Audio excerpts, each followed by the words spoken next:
All right. Hello, everyone. Welcome to this video wherein we are going to discuss about the changes in the tax rates and allowances from Finance Act 2023 to Finance Act 2024 for the ACCA taxation paper. This is Zya Rana and I'm the TX UK tutor and I'm in teaching profession since last 12 years. This video is relevant for those students who studied taxation paper according to Finance Act 23, but due to any reason they did not attempt paper or they attempted but unable to pass and they want to attempt it again according to the Finance Act 24 in any of these four exam sessions. Finance Act is applicable to four exam sessions. Finance Act 23 was applicable to June 24, September 24, December 24, and March 25, whereas Finance Act 24 would be relevant for the students who are going to take TX UK paper in June 25, September 25, December 25, and March 26 exam session. In this video, I would be highlighting all of the changes in the tax rates and allowances according to the information given in your tax rates and allowances, and you can open up this information in your exam time. I have tried to cover all of this information in a comparison table wherein the information which is relevant for Finance Act 23 is compared to the information is available for Finance Act 2024. If we talk about income taxes, means the taxation of individual person. For individual person taxation in the income taxes, there are tax rates. Normal rates are applicable to non-savings income, savings income, and dividend rates are separately given. As far as this information is concerned, there is no change at all in the Finance Act 24. All of this information can be used for Finance Act 2024, right? Again, this video is only relevant for those students who studied taxation paper according to this Finance Act, but now they want to attempt in any of these four exam sessions. If you are the first timer, if you are taking TX exam for the first time, this video is not relevant for you. Okay.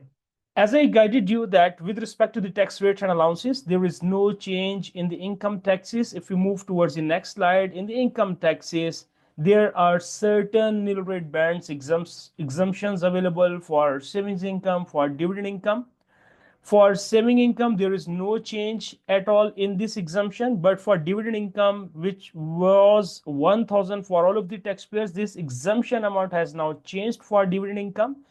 Now the dividend exemption is 500 pound for all of the taxpayers, whether a person is a basic rate, high rate, or an additional rate taxpayer. The dividend income is exempt up to 500 pound in the Finance Act 2024. Furthermore, there is a special rule available for savings income. A starting rate of 0% applies to saving income, and any saving income which falls in the first 5,000, that would be taxed at 0%. For this information, there is no change. Same things can be used in Finance Act 24 as compared to Finance Act 23. If we move forward, if we talk about personal allowance, there is no change in the personal allowances information. Same case with the residency status.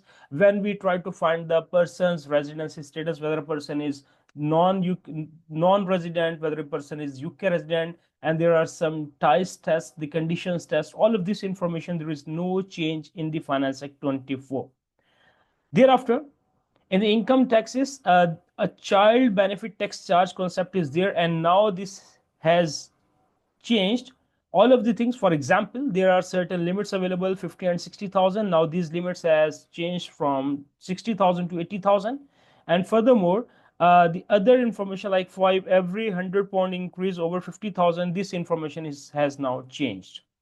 So you can say that in the income taxes, when it comes to child benefit income tax charge, this is now changed, and we have to perform calculation according to the new taxation rule, which is applicable to the Finance Act 24. Whereas if we talk about individual savings account, there is no change in the ISA information, and there is no conceptual change, right? In the income taxes, if we talk about employment income, an employer provides multiple benefits to employees. For example, car benefit, for example, fuel benefit, company van benefit. There is no change at all with respect to employment income in these three benefits.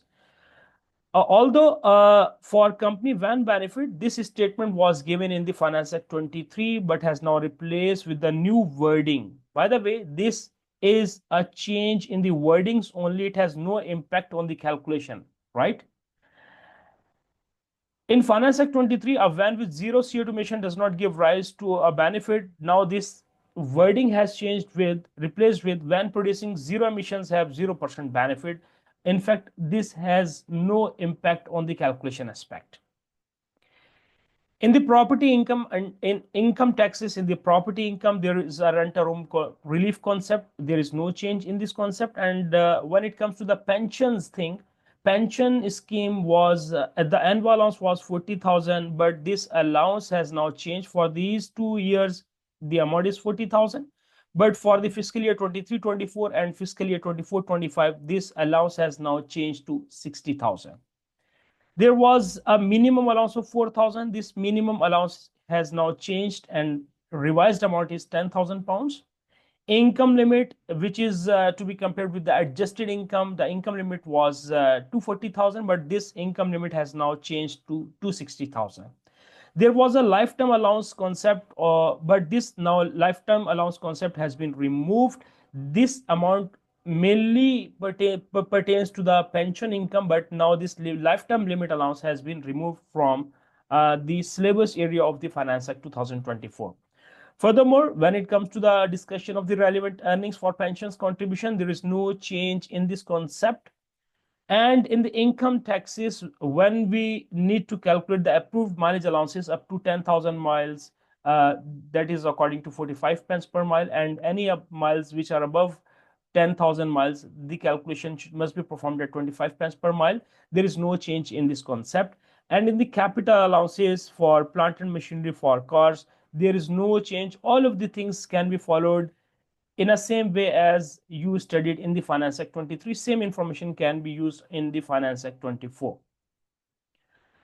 Thereafter, in the income taxes, for capital loss purposes, rate of allowances, there is a concept of AIA, annual investment allowance. There is no change in this concept. Whereas, although this we are talking about the individual person taxation, income taxes means the taxation of individual person, but with only for capital allowances. For companies, enhanced capital allowances are covered over here because we are talking about the capital allowances.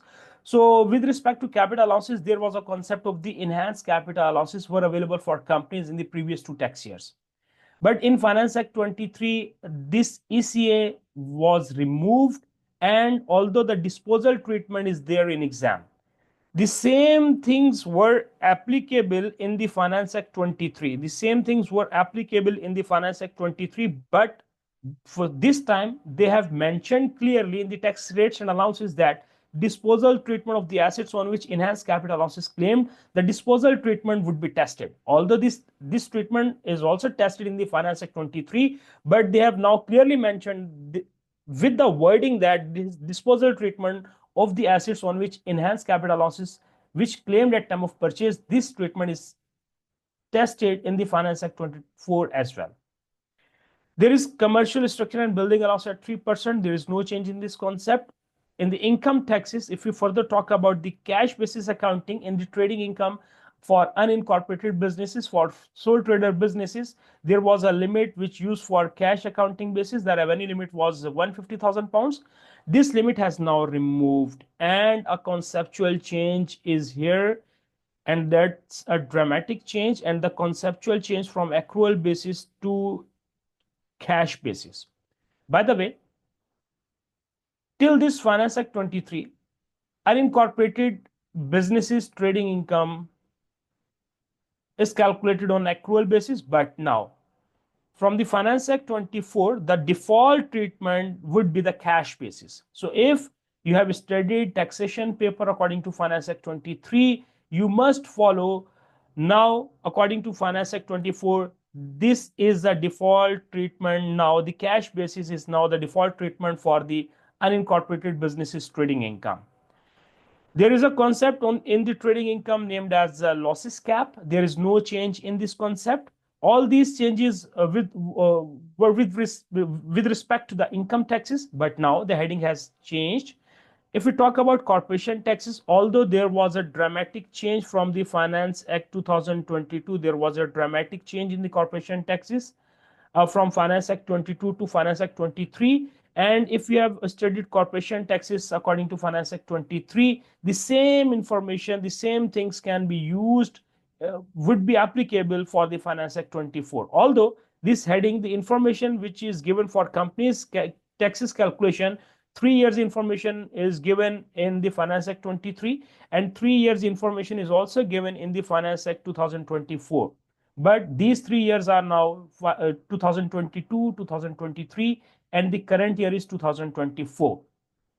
Although there is no conceptual change, there is no change in the rate of tax. All of the things are same in the corporation taxes. Furthermore, in the corporation taxes, if we talk about the marginal relief, quarterly installments, and the profit threshold amount of 1.5 million, there is no change at all in all of these things, right? The next heading is the value added tax. The other head is, firstly, we talked about income taxes. Secondly, we talked about corporation taxes. Now it's time to discuss about the value added tax. The registration limit was 85,000. Now it has changed to 90,000. Deregistration limit was 83,000. Now it has changed to 88,000. So we can say that in the value added tax concept, registration and deregistration limits have been changed. When a VAT registered business pay the late VAT payments, there is a penalty applicable. This penalty wording has now replaced with this 4% plus a daily penalty at an annual rate of 4%. I can say that this is a change in the wording only. It has no change according to calculation aspect. Only the wording has changed, but it has no impact on the calculation aspects. So these three are the changes in the value added tax: registration limit, deregistration limit, and the wordly change in the penalty string.